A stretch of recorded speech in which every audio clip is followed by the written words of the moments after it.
लद्दाख की सड़कों पर हाल ही में आग लगी, गाड़ियां जलाई गईं, सुरक्षा बलों पर हमला हुआ और कर्फ्यू लगाना पड़ा। लेकिन इस हिंसा के पीछे एक ही शब्द गूंज रहा है, छठी अनुसूची। आखिर ये छठी अनुसूची है क्या, और क्यों लाखों लोग इसके लिए अपना सब कुछ दांव पर लगाने को तैयार हैं? संविधान में छठी अनुसूची एक खास प्रावधान है जो आदिवासी इलाकों को स्थानीय स्वशासन देता है। ये लागू होता है असम, मेघालय, त्रिपुरा, मिजोरम। यहां बनाए जाते हैं ऑटोनॉमस डिस्ट्रिक्ट काउंसिल्स एडीसी, जिनके पास शक्तियां होती हैं जमीन और जंगलों पर नियंत्रण, स्थानीय भाषा, संस्कृति और परंपरा की सुरक्षा, रोजगार और संसाधनों पर निर्णय, स्कूल, शिक्षा और सामाजिक संस्थाओं के नियम। सीधे शब्दों में कहें तो छठी अनुसूची आदिवासी समुदायों को देती है अपनी धरती पर अपना हक।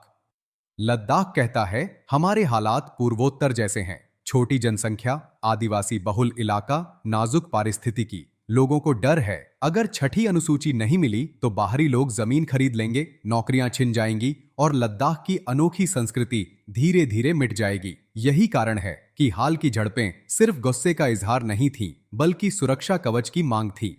केंद्र सरकार मानती है कि लद्दाख को कुछ विशेष छूटें पहले ही दी गई हैं। एसटी आरक्षण 84% तक बढ़ा दिया गया, महिलाओं को 1/3 प्रतिनिधित्व, भोटी भाषा को मान्यता, 1800 सरकारी नौकरियों की भर्ती। लेकिन दिल्ली का डर यह है कि अगर छठी अनुसूची दी गई तो रणनीतिक रूप से संवेदनशील क्षेत्र में बहुत ज्यादा स्वायत्तता मिल जाएगी, जिससे राष्ट्रीय नियंत्रण कमजोर हो सकता है।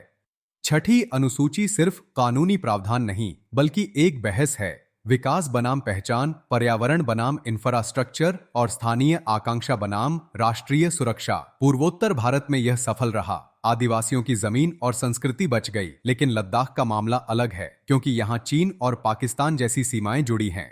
छठी अनुसूची संविधान के अनुच्छेद 244(2) और 275(1) से जुड़ी है।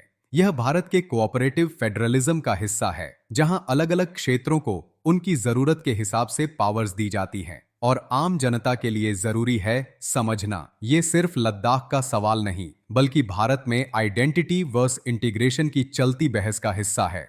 लद्दाख का आंदोलन हमें याद दिलाता है संविधान सिर्फ कागज पर लिखी किताब नहीं, बल्कि जिंदा दस्तावेज है जो समय समय पर अलग अलग आवाजों को सुनना पड़ता है। तो क्या लद्दाख को छठी अनुसूची मिलनी चाहिए? यह फैसला सिर्फ एक क्षेत्र का नहीं, बल्कि भारत की विविधता और एकता की परीक्षा है।